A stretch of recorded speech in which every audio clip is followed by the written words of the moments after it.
Hello guys, welcome back to my channel. Dayo जोङो भैरबकुंड थांगासिनो दङ। नै नोंथांमोना नुदों नैबे उदालगुरि रौता जिथु थांनाय सारियालि बे सारियालिनिफ्राय पुरा नैबे लामाया भैरबकुंड थाङो।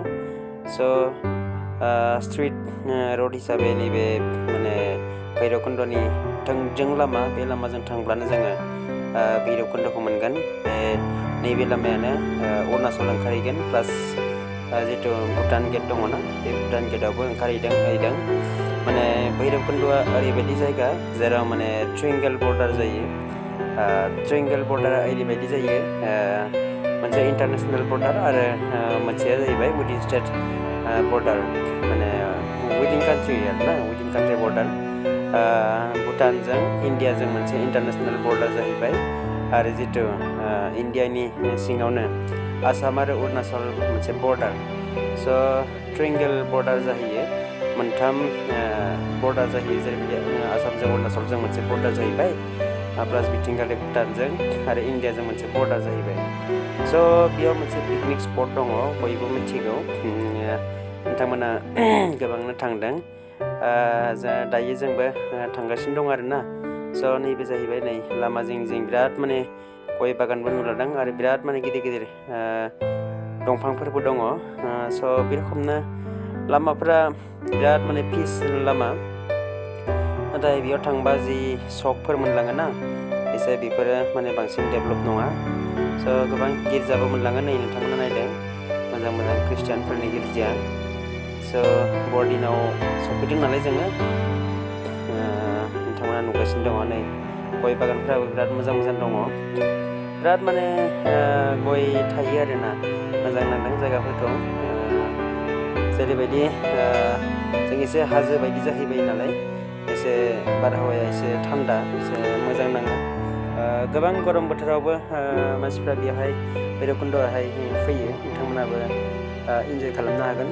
थ' बिदिब्ला जोङो नायलांबाय थानोसै भैरबकुंडसिम पिकनिक स्पटआव माबायदिहाय इमप्रुभमेन्ट दङ नोंथांमोनखौ बयखौबो जों दिन्थिनोसै। थ' बिदिब्ला जोङो दायो सालायगासिनो दङ बाइकजों जों ट्रेभेल खालामगासिनो दङ आरोना दायो।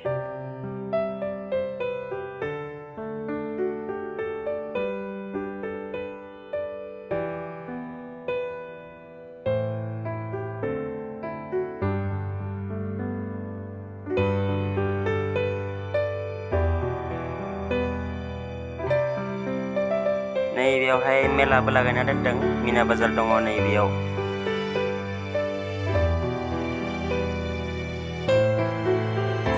नैबे लामाथिं थांबानो पिकनिक स्पटआव मोनहैयो बेनिफ्राय नैबे जा सिगां लाङोब्ला बे अरुणाचल लाबोनोसै बेनिफ्राय जों दायो ब्रिजखौ मोननोसै सुइस गेटखौ जाय ब्रिजआनो आसाम आरो अरुणाचल बर्डार खालामनानै दोनदों। बेनिफ्राय नैबे जाहैबाय सुइस गेट जों दायो हाबबाय बे सुइस गेटआनो धोनस्रि दैमायाव दङ। बेनिफ्राय मेन आसाम आरो अरुणाचल बर्डारा बेनो जाहैबाय बेयावनो मानसिफ्रा पिकनिक जायो। नैबे जिथु गोदान दालां बानायदों बेनिफ्राय नै दायो जों थांगासिनो दङ नैबे दालांनि उनथिंजायनो पिकनिक स्पट आरोना। स' दायो जों अरुणाचलाव हाबबाय नैबेयावहाय गोबां बियार दखान दङ बेनिफ्राय मोनसे SSB गेमबो दङ बेवहाय।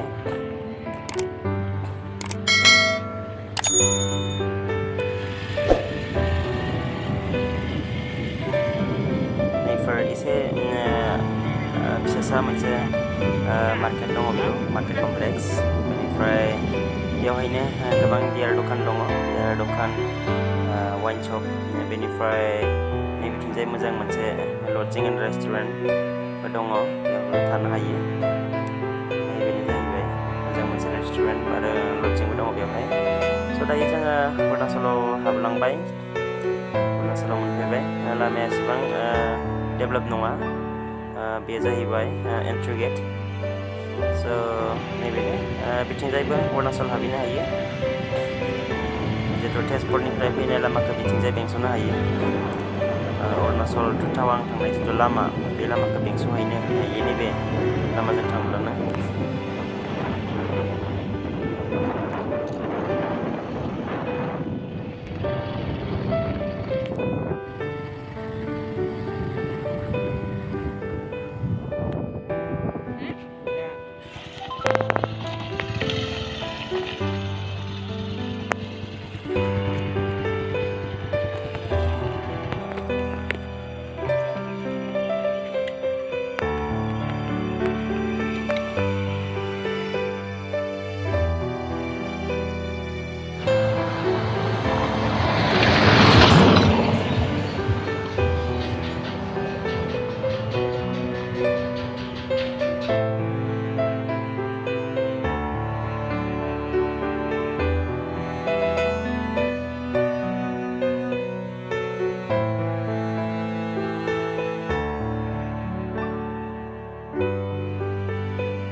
Halo,